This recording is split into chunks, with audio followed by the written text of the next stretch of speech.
Let's take a look at the build I used in that ISA on the Jem'Hadar Vanguard Warship T6 from the Vanguard pack for the Jem'Hadar. I leveled it up on my Jem'Hadar character, and now I'm in the process of leveling it up on my main character. This is the build I'm using on it. I recently switched my main character over to Disruptor cannons, so he doesn't have this one fully upgraded yet. Because there's an upgrade weekend coming up, so that will happen then. So there is some stuff that needs to be upgraded still. Let's go over the build. The Terran Task Force Disruptor dual heavy cannons. The Terran Task Force weapons are one of the strongest weapons in the game.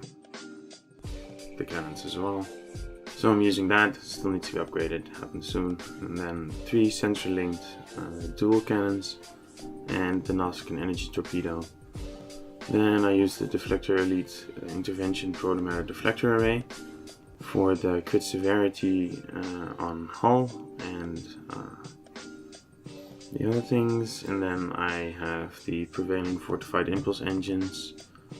This is the engineering variety of it that gives you the turn rate and speed boost on the engineering, so you have a little bit more control over when the boosts happen. Then I used the Bajoran Defense Hyper Injection Warp Core for the 2-piece set it gives, together with the Bajoran shield that I use. You can also use the 3-piece of the competitive.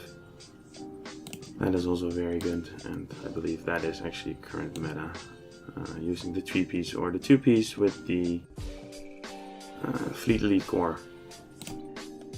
But I prefer these two. Then on the aft I used 2 sensor-linked Disruptor turrets and the heavy molecular Disruptor turret from the Reputation. Not sure which one, to be honest, at the moment. And then I used for devices the red matter capacitor, the subspace field modulator, the battery energy amplifier. And then I used the House Martok console, which I'm debating if I might move out. I might. Then the dynamic power redistribution module, together with the disruption pulse emitter. The 2 pieces very nice on these two.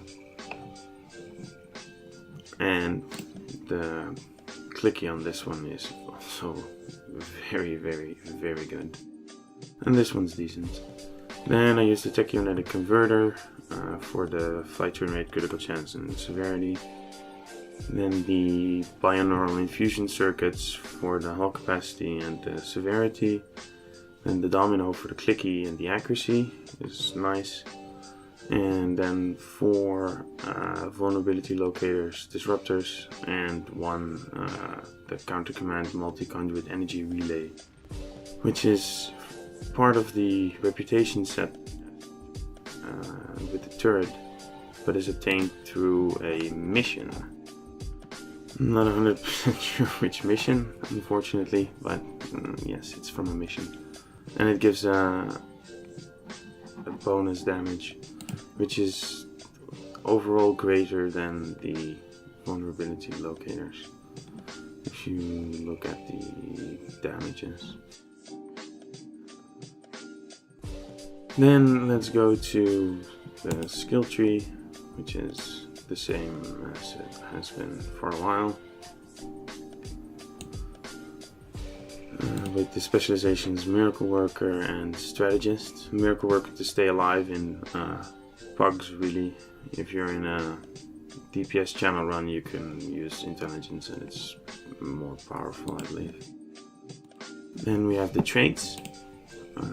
Context is for Kings, Survivability trait, Anchored, Damage boost, Operative, Critical chance. There might be better ones for this. For the Cocoon, A Good Day to Die, for the always capability of clicking the Go Down Fighting. Self-modulating fire for the extra shield penetration bonus. Cannon training, which I still need to get the superior off because this character wasn't set up for cannons yet. Fleet coordinator for the damage boost, and Inspirational Leader. Then the starship traits, I use the emergency power cycles, which I use on every ship or every character. Then we're doing Barrage. I went for the scatter volley build because I don't have go for the kill for the rapid fire trait, and that is 1 billion or something, and I don't have that currently, maybe later on. Honor Death for survivability again, cold-hearted, just standard with the Oxtabat nowadays. Supercharged weapons for the crit severity and chance and damage and all that goodness, together with the torpedoes and the beam combo. Then for the space reputation, I use the auxiliary power configuration damage, controlled countermeasures, which procs with the cold-hearted, precision for the crit chance, and advanced targeting for the critical severity, and the energy refrequencer for the healing. And then active reputation, pretty much the standard space ones, and I don't even have that on that. Stations, I use the Pirate Efficient Psi, which is the potato head from Alliance's mission. Then I use 2 SRO tags and Naoto Uhura, which is a decent trait. I haven't put in my Vanguard buffs yet because I'm not sure how good they are, and we'll have to see who I'm gonna kick because I'm at my max, I believe. I'm not sure about that.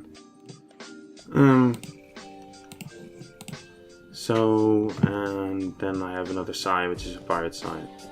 Again, if I'd had the Vanguard, I guess I would have put the Vanguard there.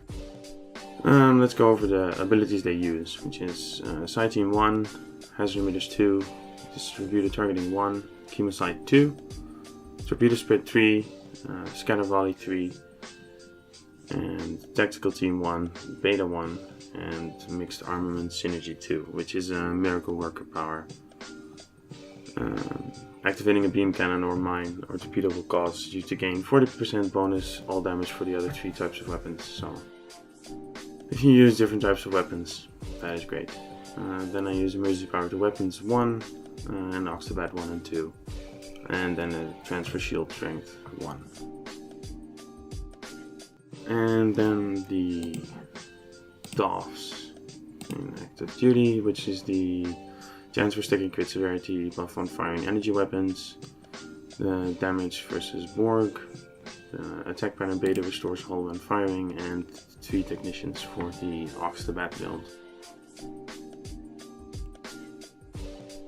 Thanks for watching, hope that was useful, and see you in the next one.